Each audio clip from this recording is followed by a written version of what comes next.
सो hey guys, मेरा नाम है विशाल और आप देख रहे हैं the power slam network. So guys, आज हम करने वाले हैं आज की हुई मंडे नाइट रॉ का रिव्यू। सो गाइस, कैसा गया ये शो, क्या क्या हुआ इस शो के अंदर, आज हम इसी के बारे में बात करेंगे। सो गाइस, आज की जो मंडे नाइट रॉ की जो शुरुआत थी वो हुई हमारे सैथ फ्रीकन रॉलिंस, पॉल हेमन और ब्रॉन ब्रेकर के साथ।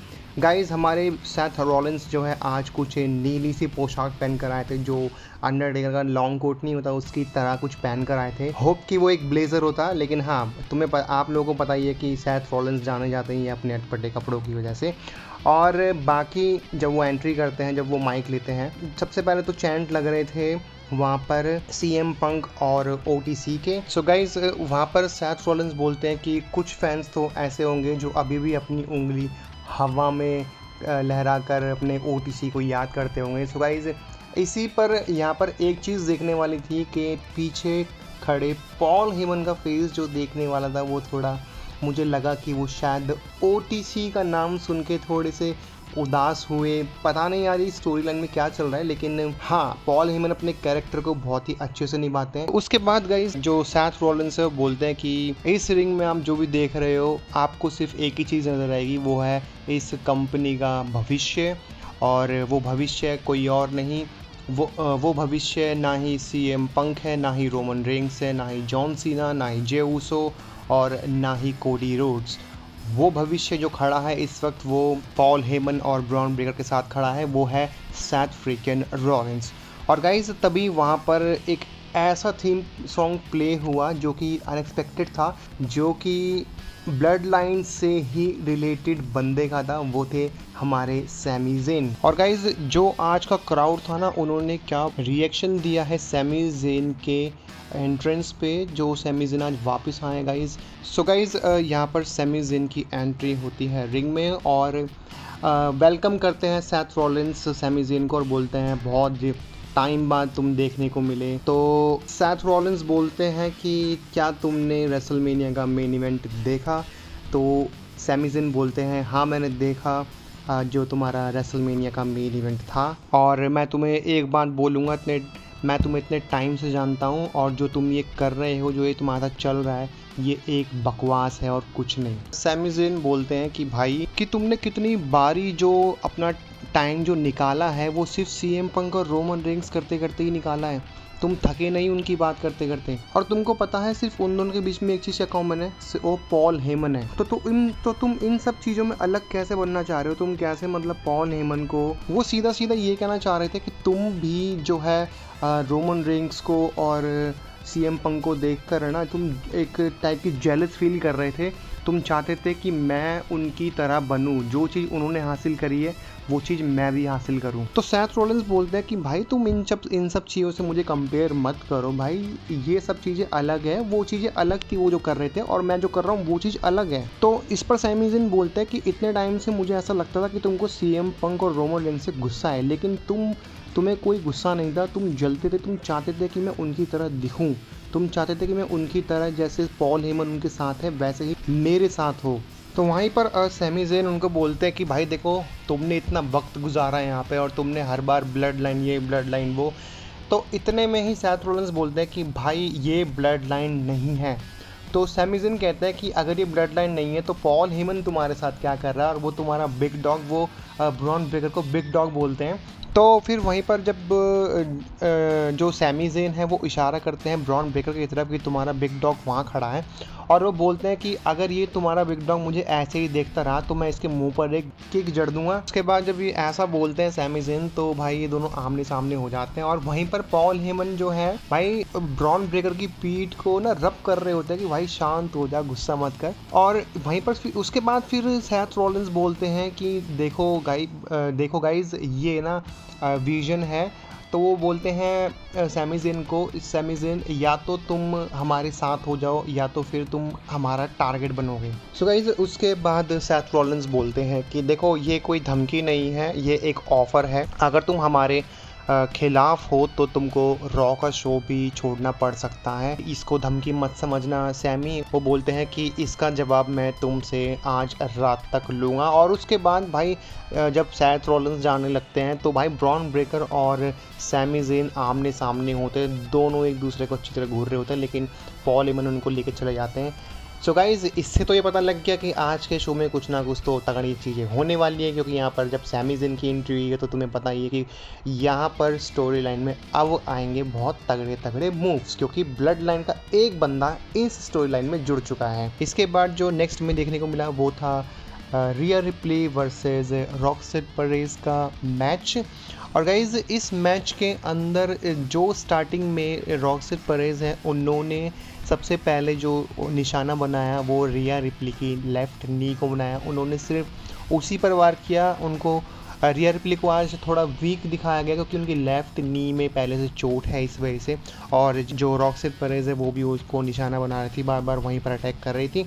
लेकिन गाइज़, इस मैच के बीच में जो रॉक्सेट परेज की जो फ्रेंड है जूलिया, उन्होंने यहाँ पर एंट्री कर ली और मैच में डिस्ट्रैक्शन करने की कोशिश करी। लेकिन चलते हैं मैच की एंडिंग की तरफ, जब गाइज जो रिया रिप्ली है वो उनको हेडबट लगाती है और रिपटाइड मारने के लिए जा रही थी, लेकिन पीछे से जूलिया आकर उनकी नी पर अटैक कर देती है और मैच हो जाता है डिस्क्वालीफाई। लेकिन उसके बाद यहाँ पर हमें देखने को मिलती है ईओ स्काई जो है रिया रिप्ली की हेल्प के लिए आती है।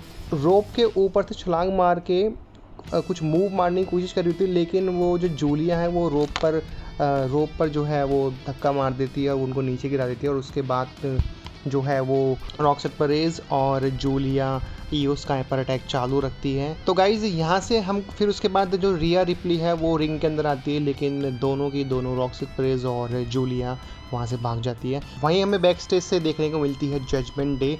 गाइज, जेडी मैकडोना का रिटर्न हो चुका है। सो गाइज, यहाँ पर फिन बैलर आते हैं, जेडी मैकडोना को कोने में लेके जाते हैं और बोलते हैं कि यार तुमने मुझे बताया नहीं कि तुम वापस आने वाले हो। तो जेडी मैकडोना बोलते हैं कि मैंने तुमको व्हाट्सएप किया, मैसेज किया, लेकिन तुमने कोई रिप्लाई नहीं किया। तो उसके बाद लिव मॉर्गन आती है उनके बीच में और बोलती है कि तुम्हें पता है ना तुम दोनों का मैच है आज अगेंस्ट वॉर रेडर। तो वहाँ पर ही फिन बैलर बोलता है मैच, कौन सा मैच, मुझे तो किसी मैच के बारे में नहीं पता। तो जेडी मैकडोना बोलते हैं कि तुम्हें बताना चाहिए था इनको कि हमारा मैच है अगेंस्ट वॉर रेडर्स। यहाँ से सीधी एक चीज़ पता लग रही है कि यहाँ से ना जो हमारे फिन बैलर हैं उनको जजमेंट डे से धीरे धीरे अलग किया जा रहा है। तो लिव मॉर्गन ये कहती है कि तुम अब चैंपियन नहीं हो तो तुम लोगों को ये मौका मिलना चाहिए for the tag team championship के लिए, शायद वो बात कर रही होती है।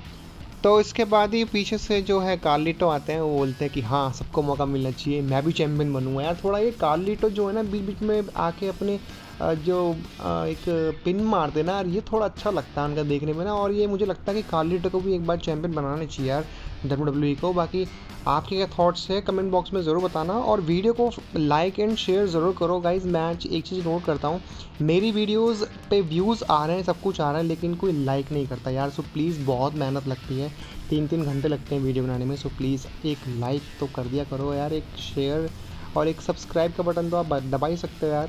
राइट, सो उसके बाद हमें देखने को मिलते हैं Logan Paul. Guys, Logan Paul ring में आने के बाद जो है सबसे पहले ये बोलते हैं कि मैंने एजे स्टाइल्स को हराया रेसलमेनिया के मैच में, और जो क्राउड है वो उनको बू कर रहा होता है और वो बोलते हैं क्राउड को तुम लोग इसके बाद भी सेटिस्फाई नहीं हो, तुम्हें पता। और वो बोलते हैं कि मैं एक लेजेंड हूँ और तुम्हें पता है एक लेजेंड की पहचान क्या होती है, और तुम लोग एक लेजेंड को देख रहे हो अपने सामने और तुम लोग इतने स्टूपिड हो कि तुम लोग अपने लेजेंड को नहीं पहचान रहे हो। तो यहाँ से एक चीज़ पता लगी थी कि अब जे ऊसो की कहानी जो लोगन पॉल के साथ जो है शुरू होने वाली है। और गाइज, मैंने शायद लास्ट वीडियो में भी इस चीज़ का जिक्र किया था कि आने वाले टाइम पे आपको Logan Paul versus Jey Uso का मैच देखने को मिल सकता है। तो गाइज, वहीं पर फिर लोगन पॉल जो है बोलता है कि इस इंडस्ट्री में एक काम और हम कर सकते हैं, वो है एक चैंपियनशिप जीतना। तो बोलता है हे जे ऊसो, इतने में ही वहीं जे ऊसो का थीम सॉन्ग प्ले हो जाता है। और जे ऊसो की एंट्रेंस जो हमें आज देखने को मिली वो क्राउड के बीच में से नहीं मिली। आज जे ऊसो ने अपनी एंट्री सामने से करी है गाइज।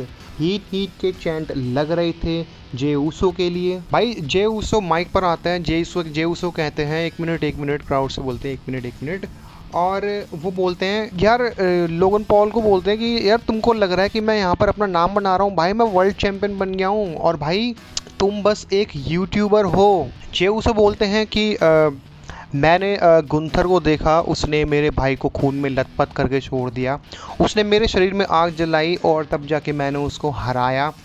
और वो बोलते हैं कि ये टाइटल है ना कमाया जाता है, ठीक है, और अगर तुझको ये टाइटल अगर तुझको चाहिए तो तुझको मुझे हराना पड़ेगा। और गाइज ये लाइनें बोलते वक्त आज जे ऊसो इतने एनर्जेटिक थे ना, वो थोड़ा देखने में इंटरेस्टिंग लगा। लेकिन उनके जो सामने लोगन पॉल खड़े थे गाइज, उनके रिएक्शन भी एकदम नंबर 1 थे। वो उनको उस तरीके से देख रहे थे कि भाई ये क्या बक बक कर रहा है। तो गाइज उसके बाद लोगन पॉल बोलते हैं कि एक तो ये हीट वर्ड भाई मुझे बहुत बेकार लगता है, और लोगन पॉल बोलते हैं कि जो तूने 15 साल में नहीं किया वो मैंने 4 साल में करके दिखाया है, और ये बात सबको पता है, और ये टाइटल है मैं तुझसे छीनने वाला हूँ, और तू बहुत ही जल्दी ये टाइटल हारेगा, और जितने टाइम तेरे पास इंटरकॉन्टिनेंटल चैम्पियनशिप रही है उससे भी कम टाइम तक तेरे पास ये वर्ल्ड हैवीवेट चैम्पियनशिप रहेगी। इतनी बात बोलने पर ही गाइज जे ऊसो ने एक सुपर किक जड़ दी लोगन पॉल के फेस पे। सो गाइज यहाँ से इनकी स्टोरी हो चुकी है शुरू, और मैं बताऊं आपको अब मुझे थोड़ा थोड़ा जे ऊसो की स्टोरी में इंटरेस्ट आने लगा है, क्योंकि अब वो थोड़े उस सीरियस कैरेक्टर में घुस चुके हैं, और बाकी उनके सामने लोगन पॉल को आपने डाल दिया है तो आप गाइज इस चीज़ को नहीं भूल सकते कि लोगन पॉल भी एक आने वाला शायद वर्ल्ड हैवीवेट चैम्पियन हो सकता है, और शायद मैंने ये भी अपनी पुरानी वीडियो में कवर किया हुआ है। सो गाइज इसके बाद हमें देखने को मिला the War Raider versus Judgement Day का टैग टीम मैच, और इस मैच के अंदर हमें न्यू डे की टीम थी वो अनाउंसर टेबल की तरफ वहाँ पर बैठी हुई थी।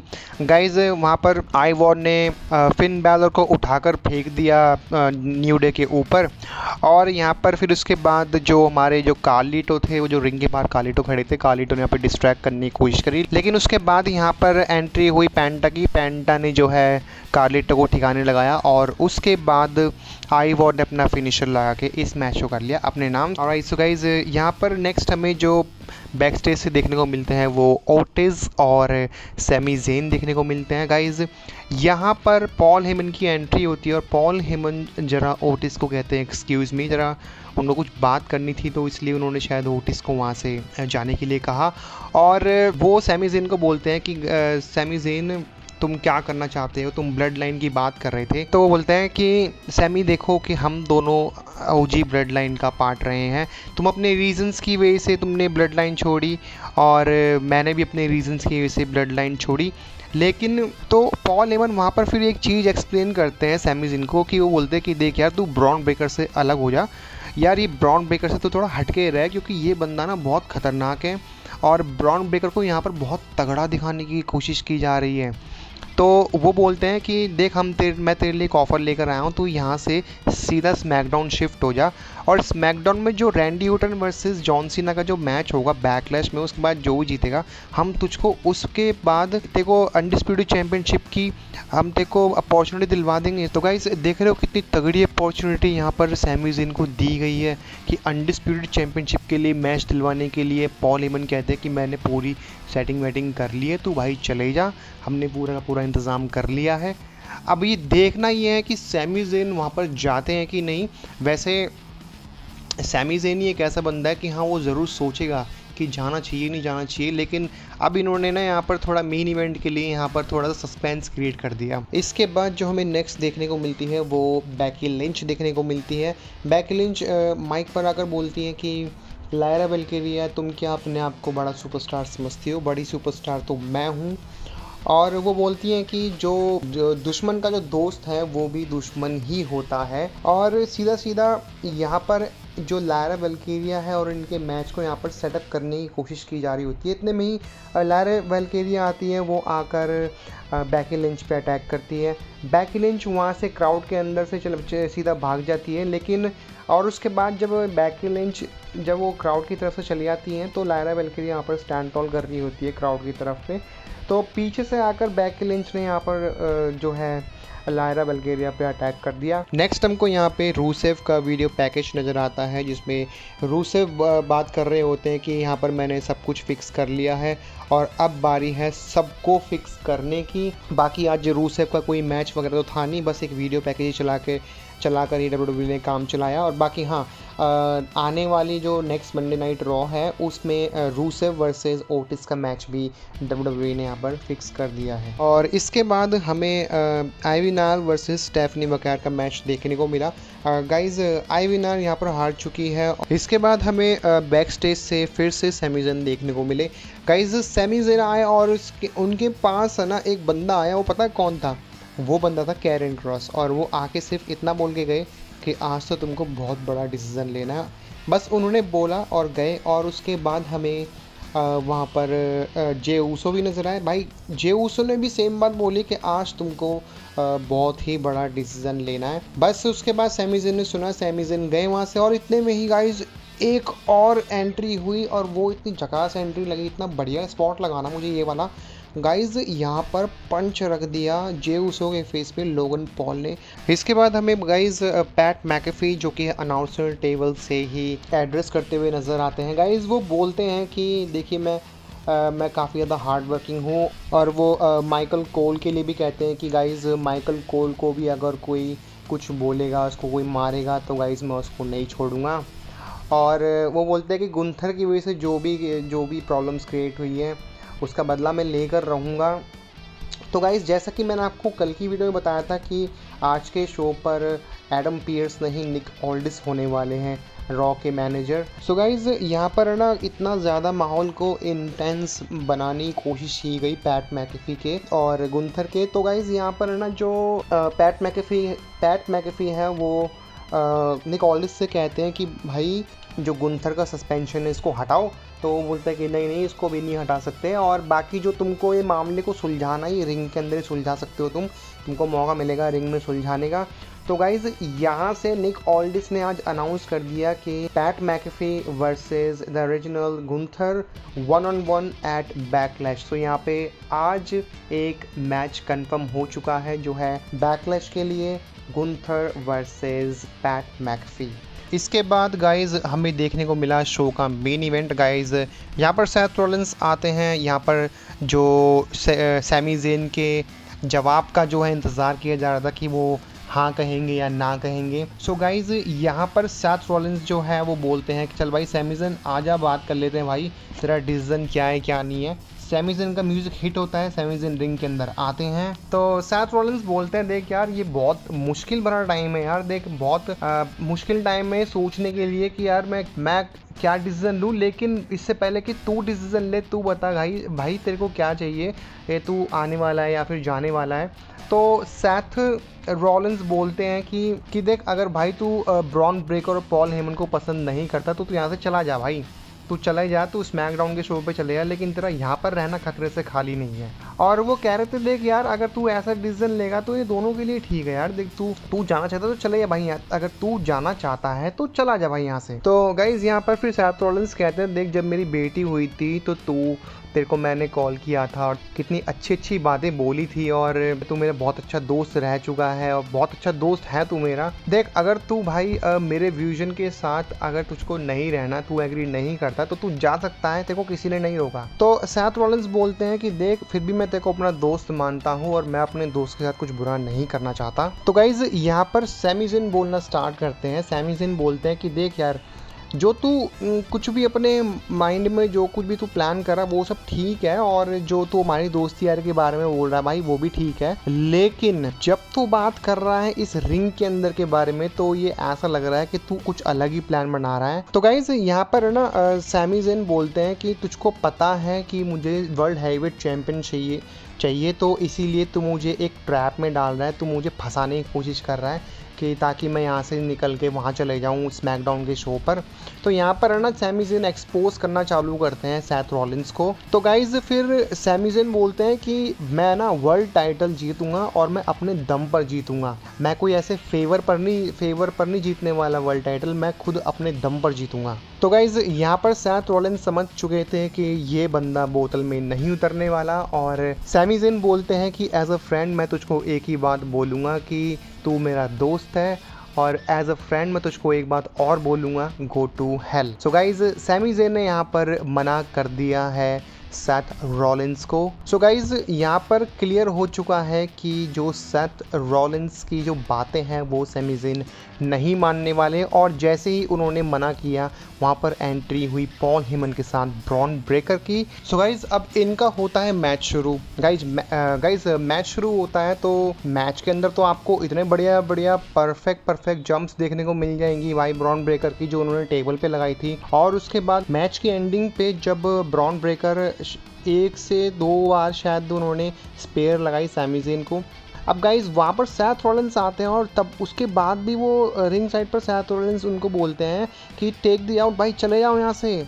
वो जाने के लिए बोलते हैं सैमी ज़ेन को, लेकिन वहाँ पर सैमी ज़ेन बोलते हैं गो टू हेल, और उसके बाद ब्रॉन ब्रेकर एक और स्पेयर लगाते हैं। उसके बाद गाइज रिंग साइड में एकदम वो भाग कर नहीं आते रिंग साइड से गाइज, फिर वहाँ पर उन्होंने एक बार और लगा दी यहाँ पर स्पेयर सैमी ज़ेन को। सो गाइज इनकी इंटेंशन थी बस अब सैमी ज़ेन को मारना ही है। अब गाइज सैमी ज़ेन पड़े हैं बाहर, सैमी ज़ेन को जो ब्रॉन ब्रेकर है अंदर लेके आते हैं भाई, और मैच को जो है रेफरी कर देता है डिस्क्वालीफाई। अब मैच का रिजल्ट तो कुछ निकला नहीं, लेकिन उसके बाद भाई पूरी की पूरी जो है वो सारे के सारे सिक्योरिटीज़ वगैरह जो है आ जाते हैं, सैमी ज़ेन को पकड़ते हैं, और वो सैमी ज़ेन काफ़ी पेन में होता है, और सैथ रॉलिंस जो है रिंग के कोने पर ब्रॉन ब्रेकर को समझा रहे होते हैं।